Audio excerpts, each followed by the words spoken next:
You've watched someone stop mid-conversation and just go quiet.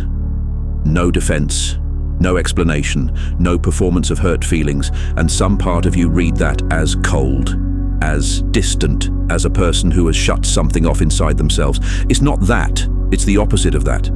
What you're watching is not the absence of fire, it's a fire that's learned what happens when you let it burn in open wind. There are 6 things disciplined people do that look like coldness from the outside, and every single one of them is actually a form of care so deliberate you mistake it for detachment. By the end of this, you're going to recognize yourself in at least 3. Stay for the one that stings the most, because it's usually the one that's costing you the most too. Number 1, they stop explaining themselves. You're in a meeting. Someone questions a decision you made, not neutrally, with an edge to it, the kind meant to make you scramble for a justification in front of everyone. The old you would have jumped in immediately, defended every word, built a case. This time you watch a colleague just let the silence sit. They nod once, they say noted, and move the agenda forward. The room almost doesn't know what to do with that. The trap here is believing that silence in the face of a challenge means you've lost the argument, or worse, that you don't care about being understood. So you fill every gap with explanation, hoping that enough words will finally make people see you the way you see yourself. Epictetus taught something close to this, that other people's opinions of you are not within your control, and spending your energy trying to manage them is spending energy on something that was never yours to manage in the first place. A fire doesn't argue with the wind about which direction to blow. It just keeps burning at the temperature it was built to burn at, regardless of who's watching. The reactive person defends every misread. The disciplined person lets the misread pass through them and land somewhere else. Next time you feel the urge to explain yourself to someone who's already decided what they think, wait 3 full seconds before you speak. Just 3. Most of what you would have said in that gap wasn't information. It was anxiety wearing a suit. That silence isn't coldness. That's a fire that stopped needing an audience to know it's still burning. Number 2, they say no without a paragraph of guilt attached. Your group chat lights up on a Tuesday night, spontaneous dinner. Everyone's going, come through. 6 months ago, you would have gone even though you had a 6 a.m. gym session and a deadline breathing down your neck, because saying no felt like abandoning people. Now you type, can't make it tonight, have fun, and you put the phone down. No essay, no 3-paragraph apology, no promise to make it up to anyone. The false belief underneath the guilt is that your worth to people is measured by your availability to them. That every no is a withdrawal from some emotional bank account you're terrified of overdrawing.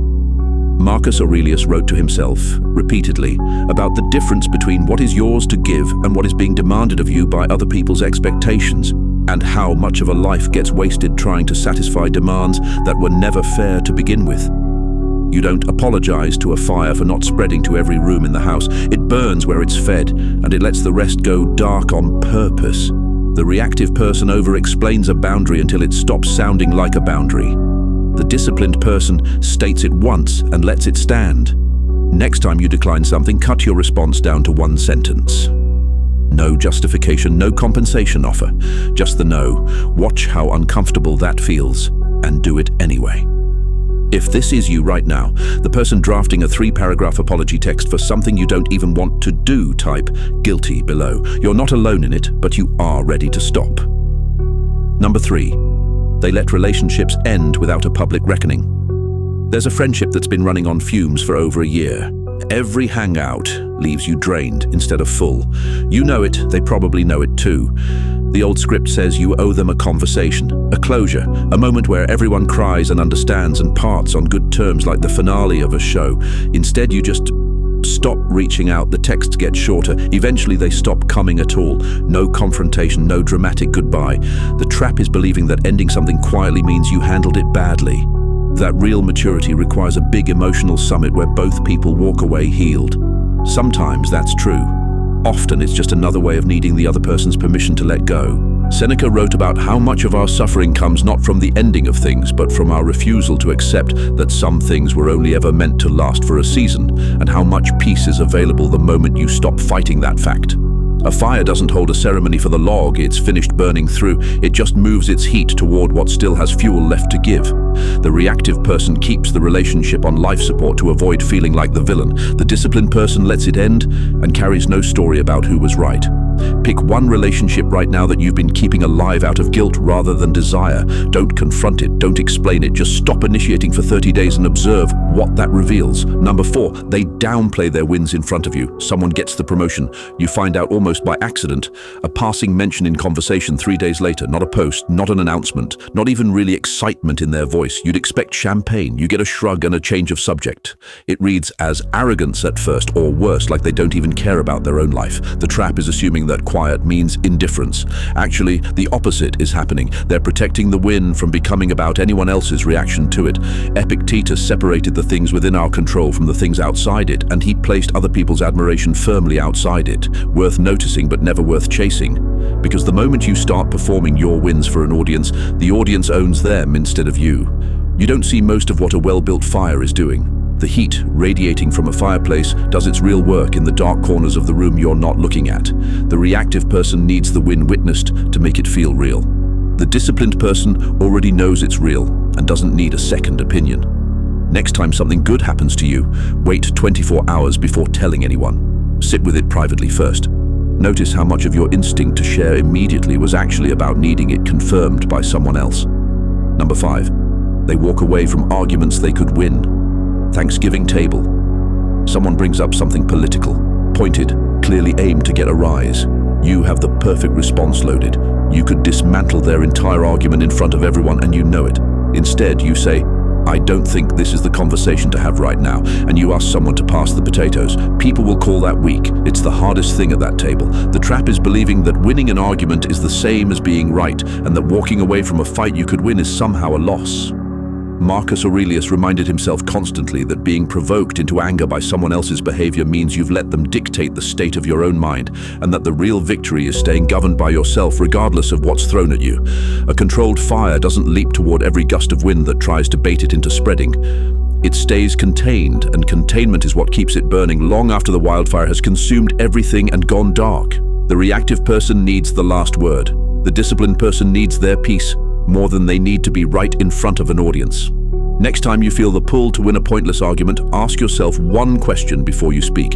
Will I still care about being right about this in a week? If the answer is no, pass the potatoes. Number 6, they stop narrating their struggles in real time. You used to post through it. Bad day, cryptic story, vague caption, waiting for the comments to check in on you. Now you go through hard things and nobody online even knows.